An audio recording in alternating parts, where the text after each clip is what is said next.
Bromance പടത്തിന്റെ ട്രെയിലറിലും പോസ്റ്ററിലും എല്ലാം ഈ തേനീച്ചകളെ ഇങ്ങനെ കൂടുതലായിട്ട് ഇങ്ങനെ കാണിക്കുന്നുണ്ടായിരുന്നു. അപ്പൊ നമുക്ക് പടം കാണിങ്ങനെ ഓക്കെ, തേനീച്ചകളിൽ ഈ പടത്തിനകത്ത് എന്താണ് കാണിക്കുന്നതെന്ന് കാണാമല്ലോ എന്നൊക്കെ വിചാരിച്ച് തന്നെയാണ് ഇരുന്നത്. പടത്തിന്റെ പല സ്ഥലങ്ങളിലും ഈ പറഞ്ഞ തേനീച്ച ഇങ്ങനെ കാണിച്ചു പോകുന്നുണ്ട്.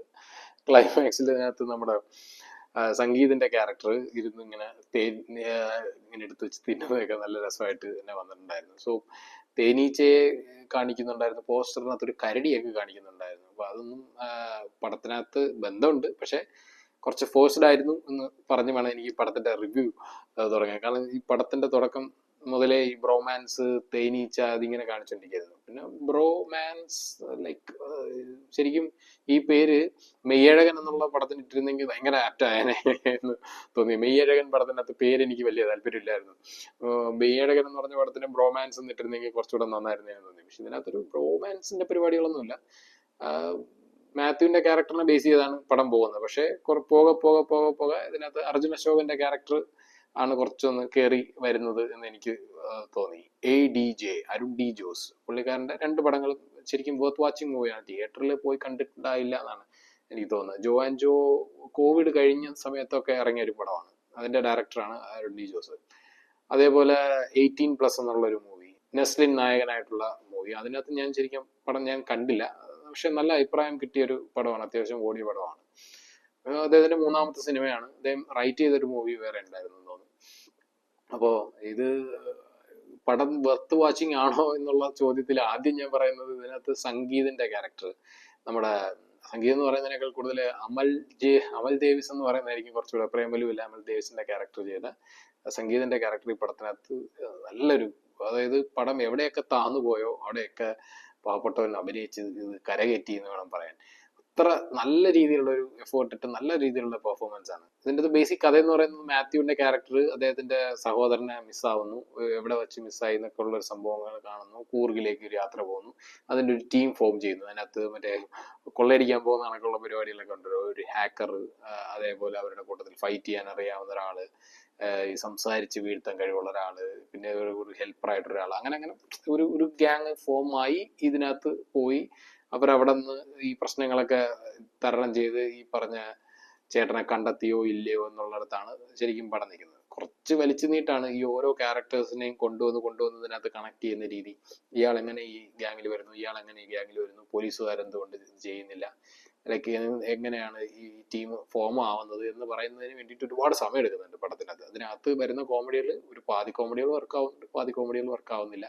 അതിൽ നേരത്തെ പറഞ്ഞ പോലെ സംഗീതിന്റെ ക്യാരക്ടർ ചെയ്യുന്ന കോമഡികളും കാര്യങ്ങളും വർക്ക് ആവുന്നുണ്ട്. അതേപോലെ എനിക്ക് ഇതിനകത്തൊരു വലിയ ഷൗട്ട് ഔട്ട് കൊടുക്കണം എന്ന് തോന്നിയത് പുള്ളിക്കാരിയുടെ, നമ്മുടെ മഹിമ നമ്പ്യാരുടെ ക്യാരക്ടറാണ്.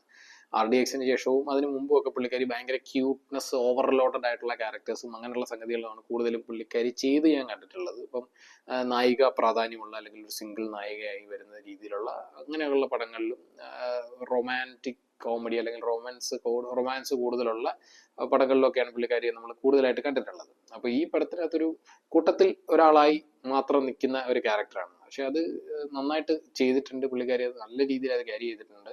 അതേപോലെ തന്നെ അതിനകത്തൊരു ലവ് ഇൻട്രസ്റ്റും പരിപാടികളും ഒരു ലവ് ട്രാക്ക് ഉണ്ട്, പക്ഷെ അത് കുറച്ച് സെറ്റിലായിട്ടാണ് പോകുന്നത്. അത് പുള്ളിക്കാരി കാസർഗോഡുകാരിയാണ്. അപ്പൊ കാസർഗോഡ് ലാംഗ്വേജിൽ വർത്താനം പറയുന്നതും ഒക്കെ ഇന്റർവ്യൂസിലും TV ഇന്റർവ്യൂസിലും യൂട്യൂബ് ചാനലിലുള്ള ഇന്റർവ്യൂസിലും ഒക്കെ പുള്ളിക്കാരി അത് നല്ല രീതിയിൽ ചെയ്തിട്ടുണ്ട്, പെർഫോം ചെയ്തിട്ടുണ്ട്.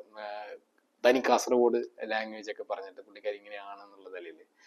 അപ്പോൾ അത് ഈ ഡയറക്ടർ വളരെ ബുദ്ധിപൂർവ്വം ഈ പടത്തിനകത്ത് അത് 2-3 സ്ഥലങ്ങളിൽ അത് യൂസ് ചെയ്തിട്ടുണ്ട്. പക്ഷെ അത് നല്ല രസമുണ്ടായിരുന്നു. അപ്പം പുള്ളിക്കാരിയുടെ പെർഫോമൻസിനെ ഒന്ന് ഹൈലൈറ്റ് ചെയ്യുന്നതിന് വേണ്ടിയിട്ട് എനിക്കും ആ ഒരു പോർഷൻസ് ഒക്കെ പടത്തിന് പ്ലസ് ആയിട്ട് വന്നിട്ടുണ്ട്. പടത്തിനകത്ത് ഒരുപാട് കോമഡികൾ വർക്കായി എന്നുള്ളത് തന്നെയാണ് പടത്തിന്റെ പ്ലസ്. നെഗറ്റീവായിട്ട് എനിക്ക് തോന്നിയത് വലിച്ചു നീട്ടി കൊണ്ടുപോകുന്നില്ലേ, ഇവിടെ പറഞ്ഞു തീർക്കേണ്ട കാര്യം അത്രയൊന്നും മതിയായിരുന്നു, വീണ്ടും ഇതിങ്ങനെ വട്ടം ചുറ്റി മുക്കി പിടിക്കുന്നില്ലേ എന്നൊക്കെ ഉള്ള കുറേ സംഗതികൾ ഇതിനകത്ത് വരുന്നുണ്ട്, റിപ്പീറ്റ് ആയിട്ട് വരുന്നുണ്ട്. ഒരു ക്യാരക്ടർ ചെയ്യുന്ന ഒരു കോമഡിക്ക് വേണ്ടി ചെയ്യുന്ന കുറച്ച് കാര്യങ്ങളുണ്ട്.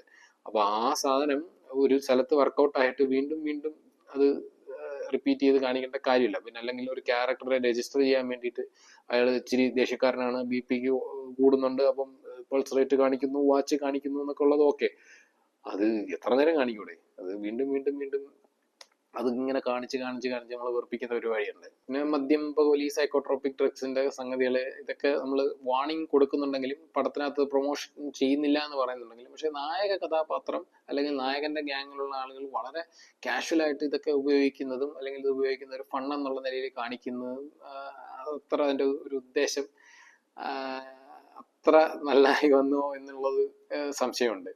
ബ്രോമാൻസ് എനിക്ക് ഭയങ്കര വലിയ പ്രതീക്ഷയൊന്നും ഇല്ലാതെ തന്നെ പോയി കണ്ട പടമാണ്. എന്നിരുന്നാലും നമ്മളൊരു ചെറിയ എക്സ്പെക്ടേഷൻസ് ഉണ്ടാവുമല്ലോ. അപ്പൊ ആ ഒരു എക്സ്പെക്ടേഷന്റെ അത്രയും ഇത് ചെയ്തിരുന്നെങ്കിലും ഒരു ഫൺ വാച്ച് എന്നുള്ള നിലയിൽ നമുക്ക് കാണാൻ പറ്റിയ ഒരു മൂവി തന്നെയാണ്. എനിക്ക് തോന്നുന്നു കുറച്ചുകൂടി നമ്മളൊരു ഫ്രണ്ട് സർക്കിളിലൊക്കെ ആയിട്ട് പോയി കാണാൻ പറ്റിയ ഒരു മൂവി, റാദർ ദാൻ നമുക്കൊരു ഫാമിലി ആയിട്ട് പോയി കാണുന്നതിനേക്കാൾ ഫ്രണ്ട് സർക്കിളിലൊക്കെ പോയി കാണാൻ പറ്റുന്ന ഒരു ഫൺ വാച്ച് ആയിട്ട് മാത്രമാണ് വന്നിട്ടുള്ളത്.